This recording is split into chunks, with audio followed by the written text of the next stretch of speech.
Channel సభ్యులందరికీ నమస్కారం అండి. ఈరోజు మన వీడియోలో కొత్తగా ఈ ఫీల్డ్‌లోకి వచ్చినోళ్ళు ఎలా ఉంటుందంటే పరిస్థితి, వాళ్ళ దగ్గర ఉన్న ఒక బ్రీడ్ ఒకటి. ఓకే. ఫైన్. అండ్ ఇంకోటేందంటే వాళ్ళు బయట వేరే వేరే బ్రీడ్‌లు చూసేసి, సో అవి కొనాలి. వాళ్ళ బ్రీడ్ కింద మన బ్రీడ్ పనికిరాదు.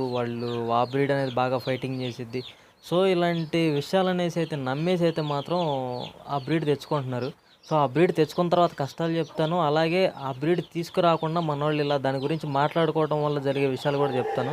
వీడియో అనేది అయితే మాత్రం ఖచ్చితంగా లైక్ చేయండి. అలాగే లేట్ చేయకుండా టాపిక్ అయితే వెళ్ళిపోదాం.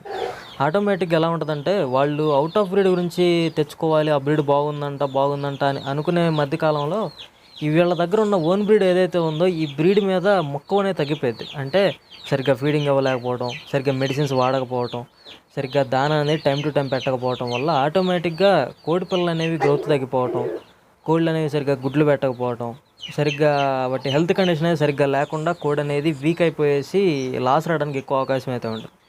అలాగే కొత్తగా మళ్ళీ బయట నుంచి అనదర్ బ్రీడ్ తెచ్చుకోవటం వల్ల ఎలాగుంటదంటే కష్టాలు, సో వాళ్ళ దగ్గర ఉన్న ఫీడింగ్ అనేది సెపరేట్‌గా ఉంటది. మీ దగ్గర ఉన్న ఫీడింగ్ సెపరేట్‌గా ఉంటది.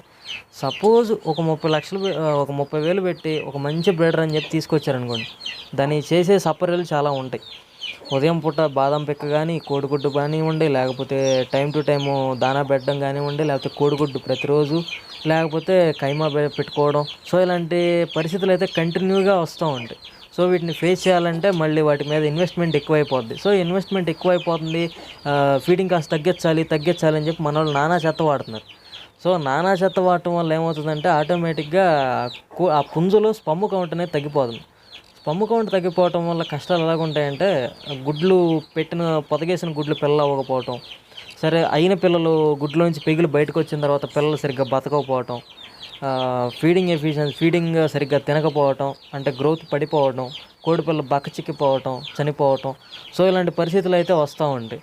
సో కాబట్టి దయచేసి బయట నుంచి బ్రీడ్ తెచ్చుకునేటప్పుడు వాళ్ళు ఎటువంటి ఫీడింగ్ ఇస్తున్నారు, ఏ టైంకి ఏ ఫీడ్ ఇస్తున్నారు, సో అదంతా టైం టేబుల్ తెలుసుకోండి. ఆ ఫీడింగ్ కనుక మీరు పెట్టుకోవడానికి సంసిద్ధం అయితేనే బయట నుంచి బ్రీడర్ల దగ్గర నుంచి పుంజులు, పెట్టలు కొనుక్కొచ్చుకోండి. అది ఎవరి లైన్ అయినా కానివ్వండి. సపోజ్ లైన్ అంటున్నారు కదా, ఆ లైన్లో ఎవరి దగ్గర నుంచి తెచ్చుకోవాలనుకుంటే అక్కడ నుంచి ఫీడింగ్ అనేది ఏ టైం టు టైం ఏమి ఇస్తున్నారు అనేది తెలుసుకొని ఆ ఫీడింగే మీరు మెయింటైన్ చేయండి. లేదనుకోండి ఆటోమేటిక్‌గా కోడి గ్రోత్ తగ్గిపోయిద్ది. గ్రోత్ తగ్గిపోయిందంటే బరువు తగ్గిపోయిందంటే ఆటోమేటిక్‌గా స్పర్మ్ కౌంట్ పడిపోయిద్ది. స్పర్మ్ కౌంట్ పడిపోయిందంటే పిల్లలు అవ్వవు. చెప్పాను కదా ఆ కష్టాలు అలా ఉంటాయని చెప్పి. అండ్ ఇంకోటేందంటే, మీరు ఎంత తక్కువలో ఉన్న లో కాస్ట్‌లో బ్రీడ్ తెచ్చుకున్నా కానీ ఫస్ట్ దాన్ని ఇంప్లిమెంట్ చేయండి. అంటే ఒక పుంజు 4 పెట్టలు కొనుక్కొచ్చుకున్నారనుకోండి. పుంజు ఒక 4,000కి 5,000కి కొనుక్కొచ్చుకున్నారనుకోండి. పెట్ట ఒక 1,500కి 2,000కి కొనుక్కొచ్చుకున్నారనుకోండి. ఫస్ట్ వాటితో బ్రీడింగ్ తీసి వాటి మీద ఒక ఎక్స్పీరియన్స్ అనేది తెచ్చుకోండి. ఆ తరువాత మీరు జీపీ లైన్ అనో, లేకపోతే జీపీ గారి లైన్ అనో, లేకపోతే కేఎస్ఎన్ లైన్ అని చెప్పి, సో చాలా లైన్లు అయితే ఉన్నాయి కదా. సో వాటి పేర్లన్నీ చెప్పడం అయితే సబబు కాదు. సో వాళ్ళ పేర్లు ఆ బ్రీడ్ అయితే తెచ్చుకొని మెయింటైన్ చేసుకోండి. ముందైతే మాత్రం ఆ బ్రీడ్ తెచ్చుకొని మీరు మెయింటైన్ చేయాలనే ఆపత్రయతో మాత్రం మెయింటైన్ చేయకండి. ఫార్మింగ్ అనేది స్టార్ట్ చేయకండి. ఫస్ట్ ఒక నార్మల్ బ్రీడింగ్ అనేది ఒకటి మెయింటైన్ చేయండి. తర్వాత ఆ బ్రీడ్లోకి వెళ్ళండి. ఎందుకంటే ఈ నార్మల్ బ్రీడింగ్ మెయింటైన్ చేయడం వల్ల ఎలాగుంటుందంటే, మెడిసిన్స్ గురించి, డిసీజుల గురించి, ప్రికాషన్స్, పిల్లల్ని ఎలా పెంచాలి, పెద్దాటికి ఎటువంటి ఫీడింగ్ ఇవ్వాలి, ఏ టైంలో ఏ మెడిసిన్ వాడాలి, ఆ డిసీజ్ ఏదైతే ఉందో ఆ డిసీజ్ సిమ్టమ్స్ ఎలాగుంటాయి, డిసీజ్ లక్షణాలు ఎలాగుంటాయి అని చెప్పేసి ఒక రకమైన క్లారిఫికేషన్ అయితే ఒకటి వస్తుంది. సో ఆ పరిస్థితుల్లో మీరు మెడిసిన్ అనేది టైం టు టైం వాడుకుంటా ఉన్నారు. మీకు ఒక రకమైన ఎక్స్పీరియన్స్ వచ్చిద్ది. ఆ తర్వాత మీరు ఏ బ్రీడ్ పెట్టుకున్నా బతికించుకోగలరు. అండ్ ఇంకోటి ఏంటంటే, మెడిసిన్స్ మీద మినిమం నాలెడ్జ్ వస్తుంది. ఇంజెక్షన్ ఎలా చేయాలి, వ్యాక్సిన్ ఎలా చేసుకోవాలి, డీవార్మింగ్ సిరప్ ఎలా వాడాలి, మల్టీవిటమిన్ సిరప్ ఎలా వాడాలి, అసలు మల్టీవిటమిన్ సిరప్లు ఏది బాగా పనిచేసిద్ది, అలాగే లివర్ టానిక్లు ఎందుకు వాడాలి, లివర్ టానిక్ వాడటం వల్ల ఉపయోగాలు ఏంటి, అలాగే నాటు వైద్యం అంటే ఏంటి, వాటిని ఎలా చేసుకోవాలి.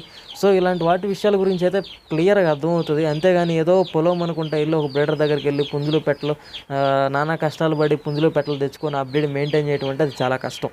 స్టార్టింగ్లోనే హై ఇన్వెస్ట్మెంట్ పెట్టేశారనుకోండి, ఆటోమేటిక్‌గా మీకు రావాల్సింది కూడా అలాగే రావాలి. రాబడి కూడా ఇన్వెస్ట్మెంట్ మీరు ఎంత ఖర్చు అయితే పెట్టారో దానికి తగ్గట్టు రాబడి రావాలి. మీరు అలా కాకుండా స్టార్టింగ్ అలా పెట్టేశారనుకోండి, 45,000 పెట్టి ఒక పుంజు కొనుక్కొస్తారు. ఓ 9,000కో 15,000కో ఒక 4 పెట్టలు అట్లా కొనుక్కొస్తారు. ఒక్కో పెట్ట 15,000 పెట్టి. వాటి మీద మీకు ఇన్వెస్ట్మెంట్ పెట్టినదంతా రావాలంటే చాలా టైం తీసుకుంటుంది. అండ్ ఇంకోటి ఏంటంటే, ఈ మధ్యకాలంలో కోళ్ళకి రోగాలు లాంటివి ఏమి రాకూడదు. రోగాలు వస్తే మరి ఏం చేస్తారు? ఏం చేయలేరు కదా. సో అందుకే ఫస్ట్ నార్మల్గా బెరసలో లేకపోతే పూరికోళ్ళలో లేకపోతే ఏదో ఏదో నార్మల్గా ఒక సంవత్సరంన్నర ఎంతో కొంత ఎక్స్పీరియన్స్ ఒక నాలెడ్జ్ అనేది వచ్చేలాగా చూసుకోండి. ఆ తర్వాత మీరు ఏ బ్రీడ్ తెచ్చుకుంటారో మీ ఇష్టం. సో మరి అదైతే పరిస్థితి. ఈ విషయం అయితే ఖచ్చితంగా పాటించండి. పాటించలేదనుకోండి ఎవరు ఏమీ చేయలేరు. Okay, thank you so much అన్న. కీప్ సపోర్టింగ్ ఇలాగే మన ఛానల్ సపోర్ట్ చేస్తూ ఉండండి.